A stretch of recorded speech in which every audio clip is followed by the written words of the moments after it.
বন্ধুরা, আজকের ভিডিওতে আমরা তোমাদের নিয়ে যাব একটি অনবদ্য যাত্রায়। প্রথমেই ঘুরে দেখব ঐতিহাসিক কাংড়া ফোর্ট, যেখানে ইতিহাস ও স্থাপত্যের অপূর্ব মিলন ঘটেছে। তারপর যাব মনোমুগ্ধকর ধর্মশালা ক্রিকেট স্টেডিয়ামে, যা শুধুমাত্র খেলার জন্য নয়, প্রকৃতির অপার সৌন্দর্যের জন্য বিখ্যাত। এবং শেষে দেখব ধর্মশালা স্টেট ওয়ার মেমোরিয়াল, যেখানে শহীদদের প্রতি শ্রদ্ধা জানিয়ে গৌরবময় ইতিহাস তুলে ধরা হয়েছে। সারা ভিডিও জুড়েই থাকছে পাহাড়ি প্রাকৃতিক দৃশ্যের মনোমুগ্ধকর শোভা। তো চলো এই অনন্য যাত্রায় আমাদের সাথে।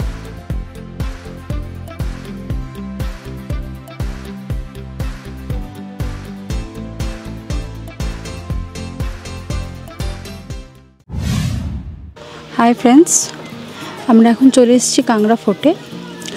এই ফোর্টে ঢুকতে গেলে আপনাদের এন্ট্রি ফিস লাগবে 20 পার পারসন। যদি আপনাদের কাছে কোনো ক্যামেরা ডিভাইস কিছু থেকে থাকে তাহলে আপনাদের 25 করে লাগবে। এখানে ঢুকতে গেলে আপনারা এখানে কিউআর কোড দেওয়া আছে, আপনারা ওখানে স্ক্যান করে ঢুকে পড়তে পারেন, কোনো অসুবিধা নেই। আর এটার আপনার একটা হিউজ জায়গা নিয়ে জাস্ট আমরা ঢুকলাম সবে মাত্র। চলুন আপনাদেরকে ঘুরে দেখাই ভেতরে কি কি আছে। কাংড়া ফোর্ট ধর্মশালা থেকে প্রায় 20 কিলোমিটার দূরে এবং কাংড়া শহরের ঠিক বাইরে অবস্থিত। কাংড়া ফোর্ট হিমাচল প্রদেশের এক গৌরবময় ইতিহাসের সাক্ষী। এটি ভারতের প্রাচীনতম এবং সবচেয়ে বড় দুর্গগুলোর মধ্যে একটি।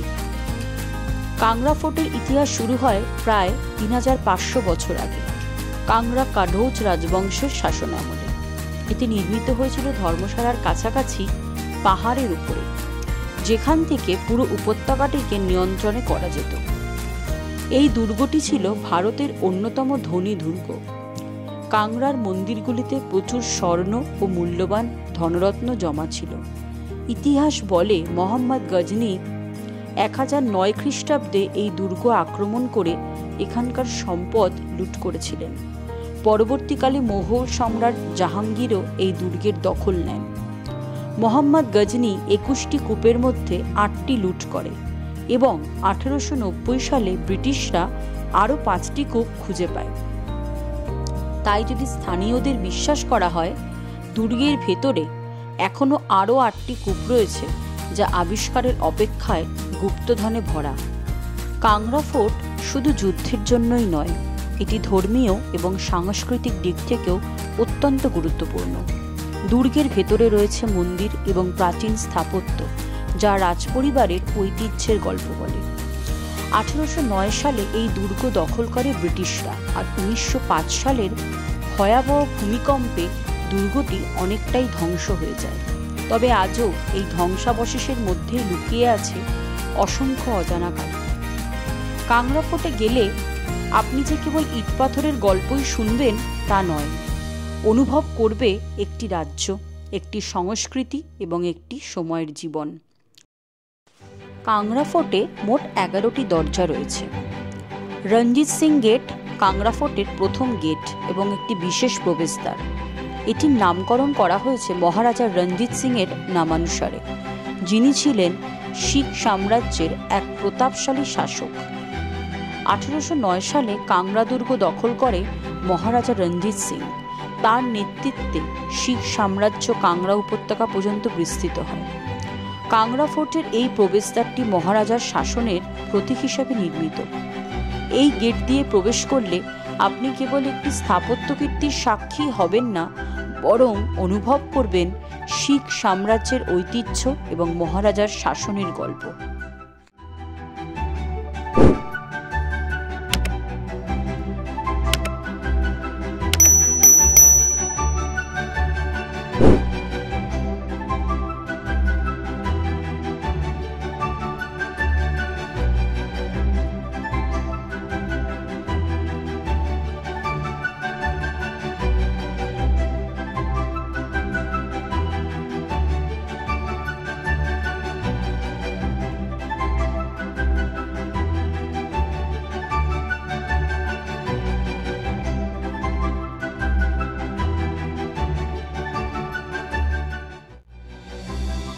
আহিনী গেট হল কাংড়া ফোর্টের দ্বিতীয় গেট।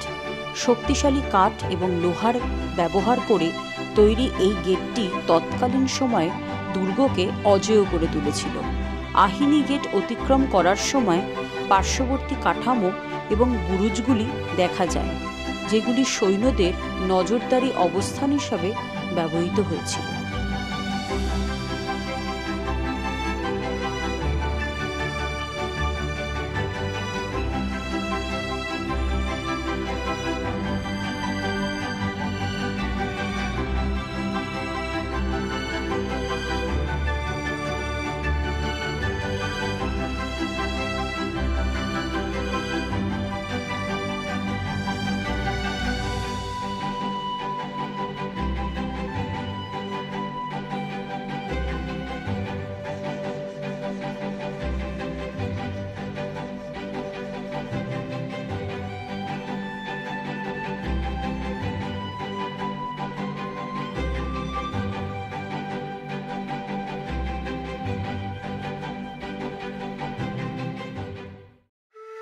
আমিরি গেট হল কাংড়া ফোর্টের তৃতীয় গেট।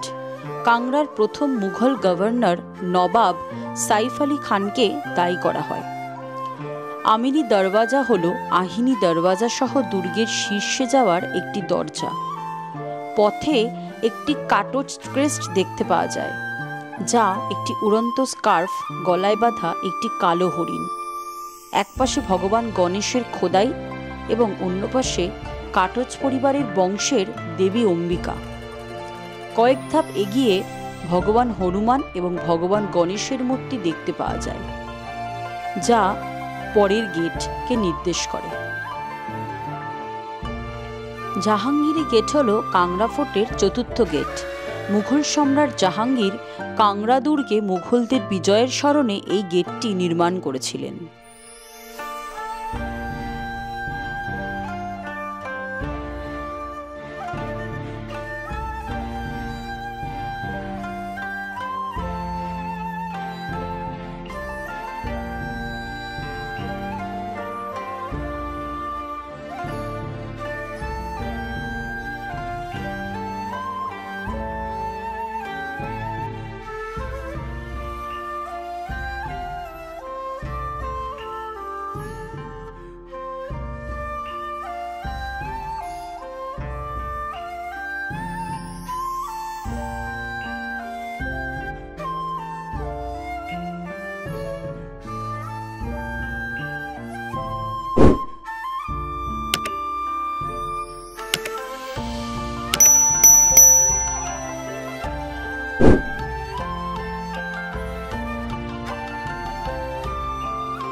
আন্ধেরি গেট হল কাংড়া ফোর্টের পঞ্চম গেট, যা শত্রুদের বিভ্রান্ত করতে অত্যন্ত কৌশলগতভাবে ডিজাইন করা হয়েছিল।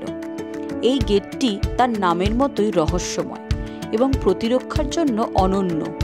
আন্ধেরি গেটে পৌঁছানোর পথ ছিল সরু এবং উঁচু প্রাচীর দিয়ে ঘেরা। এমনভাবে নির্মাণ করা হয়েছিল যে গেটটির ভেতরে প্রবেশ করার সময় একটি অদ্ভুত অন্ধকার নেমে আসত।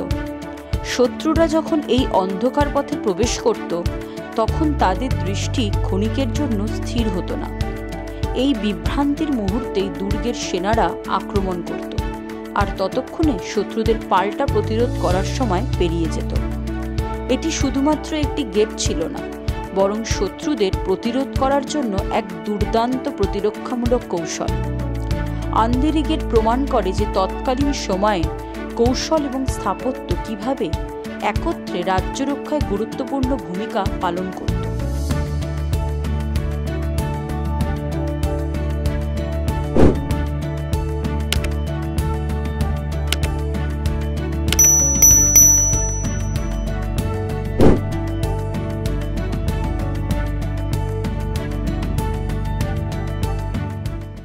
দর্শনী গেট হলো কাংড়া ফোর্টের শেষ গেট, যেটি নিয়ে যায় দুর্গের মূল আবাসিক এলাকায়। এই গেটটি বিশেষভাবে চিহ্নিত কারণ এর প্রবেশদ্বারের দুপাশে রয়েছে দুটি খোদাই করা দেবীর মূর্তি, একটি যমুনা এবং অপরটি গঙ্গা। এই দুই দেবী কেবল ধর্মীয় বিশ্বাসেরই প্রতীক নয়, দুর্গের আধ্যাত্মিকতার এক গভীর প্রতিচ্ছবি। গেট পেরিয়েই দেখা যায় একটি প্রশস্ত আঙিনার, যেখানে রয়েছে একটি ভাঙা ভবনের ধ্বংসাবশেষ এবং একটি পুরনো পিপল গাছ। এই ভবনটি একসময় রাজ পরিবারের আবাস ছিল, কিন্তু 1905 সালের ভয়াবহ ভূমিকম্পে এটি সম্পূর্ণভাবে ধ্বংস হয়ে যায়। আজ সেই ধ্বংসাবশেষ এবং পিপল গাছ একসঙ্গে দাঁড়িয়ে আছে, যেন অতীতের গল্পগুলোকে আঁকড়ে ধরে রেখেছে।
কাংড়া ফোর্টের ভেতরে রয়েছে কয়েকটি প্রাচীন এবং পবিত্র মন্দির, যেমন লক্ষ্মীনারায়ণ মন্দির, অম্বিকা দেবী মন্দির এবং জৈন মন্দির।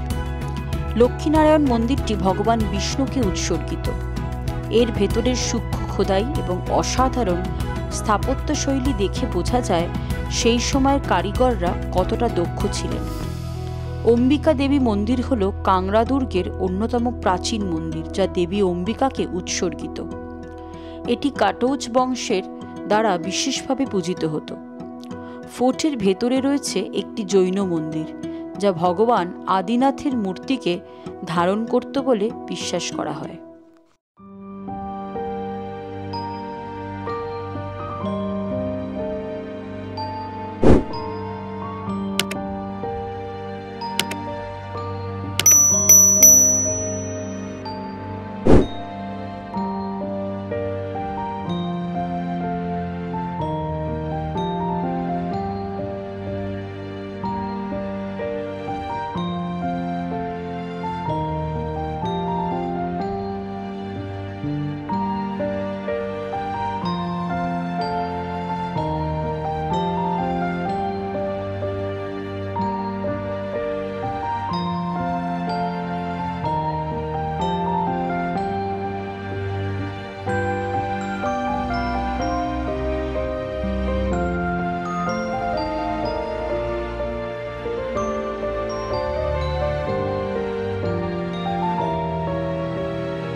এখন আমরা দাঁড়িয়ে আছি কাংড়া ফোর্টের শীর্ষে, যেখান থেকে দেখা যায় কাংড়া ভ্যালির এক স্বপ্নময় দৃশ্য।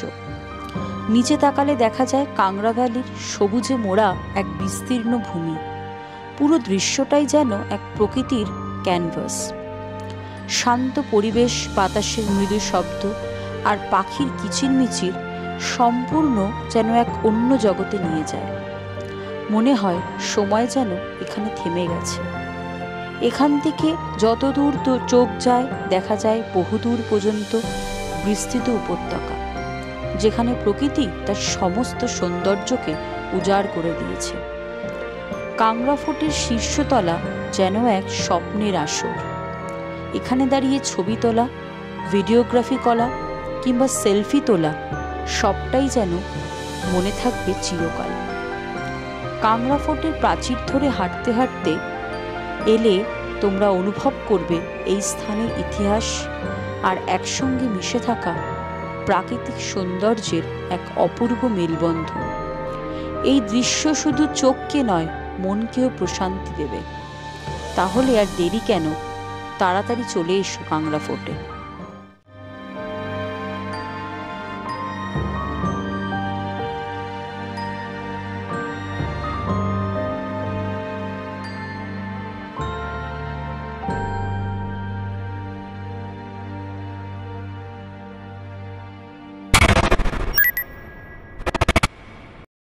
কাংড়া ফোর্টের আর্কিওলজিক্যাল মিউজিয়াম একটি অতুলনীয় স্থান, যেখানে ইতিহাস কথা বলে।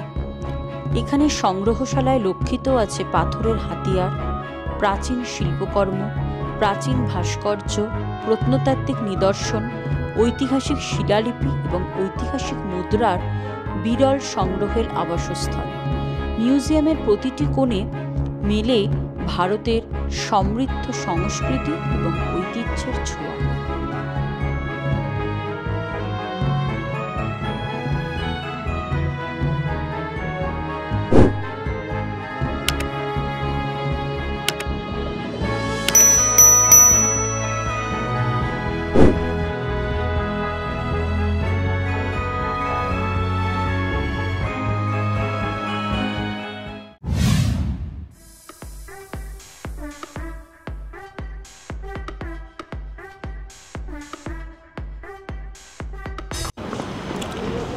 ফ্রেন্ডস, কি বলবো, আজকে লাকটা ভালো ছিল না।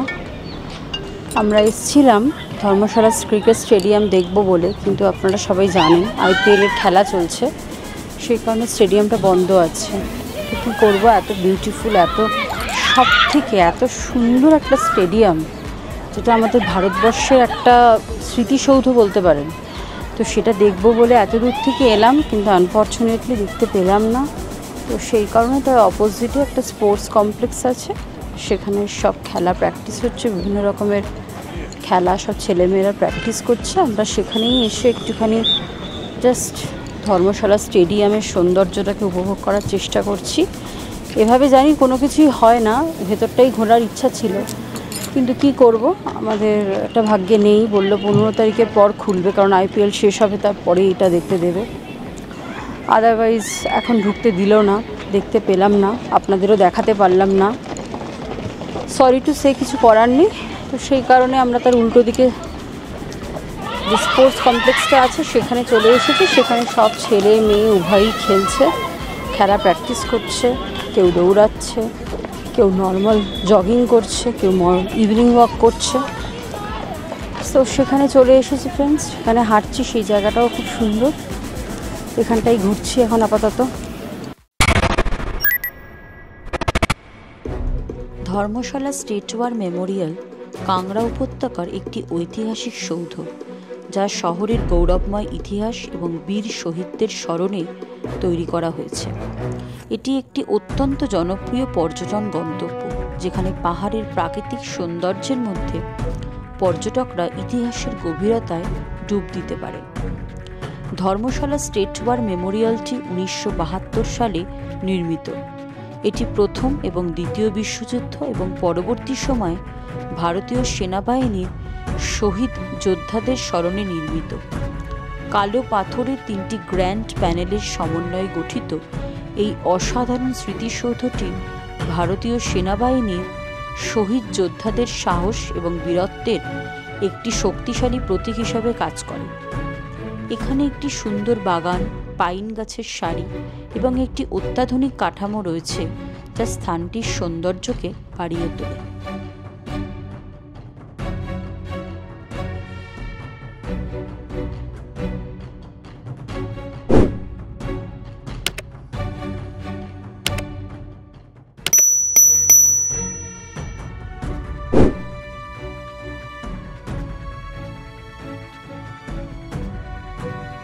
ধর্মশালা স্টেট ওয়ার মেমোরিয়াল প্রতিদিন সকাল 8টা থেকে সন্ধ্যে 8টা পর্যন্ত খোলা।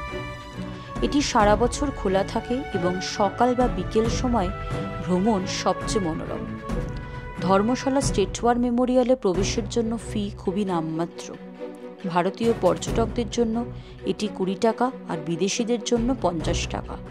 ধর্মশালার কেন্দ্র থেকে ওয়ার মেমোরিয়ালের দূরত্ব মাত্র 1 কিলোমিটার। এটি সহজেই রিক্সা, ক্যাব বা স্থানীয় বাসের মাধ্যমে পৌঁছানো যায়। এটি শুধুমাত্র একটি পর্যটন স্থান নয়, এটি আমাদের গৌরবময় ইতিহাস এবং আত্মত্যাগের একটি নিদর্শন।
বন্ধুরা, আজকের ভিডিও আমরা এখানেই শেষ করছি। আমাদের চ্যানেলে এরকম আরও ভিডিও দেখতে চাইলে তোমরা অবশ্যই সাথে থাকো, আর যদি নতুন হয়ে থাকো তাহলে সাবস্ক্রাইব করতে কিন্তু ভুলো না। নতুন ভিডিওর আপডেট পেতে বেল আইকন অবশ্যই প্রেস করো। তোমাদের ফিডব্যাক আমাদের জন্য খুবই গুরুত্বপূর্ণ, তাই লাইক, শেয়ার আর কমেন্ট করতে কিন্তু ভুলো না। ধন্যবাদ। আবার দেখা হবে নতুন কোনো স্থানে নতুন গল্প নিয়ে।